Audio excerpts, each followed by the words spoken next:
ঢাকার যে চেহারা, মানুষ এবং উল্লাসে ফেটে পড়েছে বাইরে সারা মানে ঢাকা তখন, ঢাকার লোক সংখ্যা এখনকার মতো এত বেশি ছিল না, কিন্তু যেই সংখ্যা লোকজন ছিল সবাই বাইরে এসেছে উল্লাস করতে।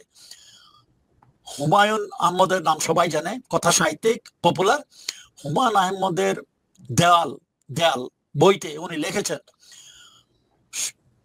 শেখ মুজিবের মৃত্যুর পর চারিদিকে মিছিল আর মিছিল আর মিছিল, দুঃখজনক ভাবে হলেও সত্য, সেই মিছিল গুলো সব আনন্দের মিছিল।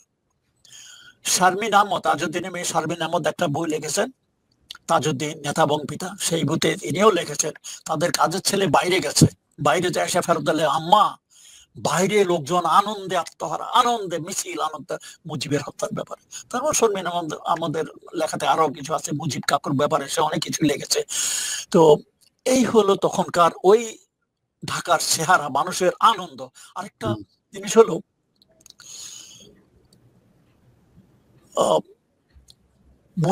মুজিবের মৃত্যুতে কারো চোখে কেউ একটু পানি দেখে নাই, কারো মুখে মানে ইন্নালিল্লাহ শোনা যায় নাই। আর মুজিবের জানা যায় লোক পাওয়া যায় নাই।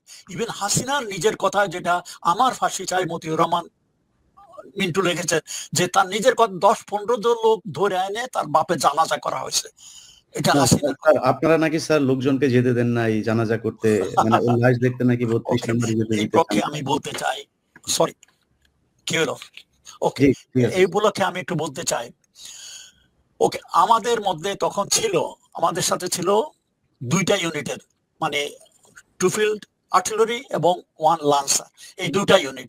লান্সার এবং আর্টিলারির লোক সংখ্যা কিন্তু ইনফ্যান্ট্রির মতো না, 2 ইউনিটে সব মিলে হয়তো 250, মানে সব মিলে 400-500 লোক হবে ইনফ্যান্ট্রি ইউনিটের জন্য। এই জন্য আমরা অপেক্ষা করতেছিলাম, কিন্তু আসে নাই। এই 400-500 লোকদেরকে দিয়েই আমরা এটা করেছি। এখন এই 400-500 লোকের মধ্যে যে টার্গেট 4টা এয়ারপোর্ট বিভিন্ন জায়গায় ছিল, এরা ওখানেই ব্যস্ত ছিল। সারা বাংলাদেশে 400 লোক ছিল না, আর ঢাকা শহর চতুর্দিকে তারা ছিল না।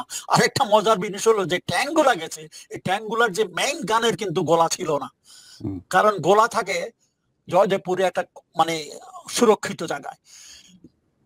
মজার ব্যাপার হলো যে মোমেন্ট খালেদ মোশাররফ জানতে পারলো যে ট্যাঙ্কের মধ্যে গোলা নাই, খালেদ মোশাররফ সাথে সাথে হাতে একটা স্লিপ লিখে দিল যে গোলা রিলিজ করো। Khaled Mosharraf was the first officer to react positively to the coup, মানে পক্ষে।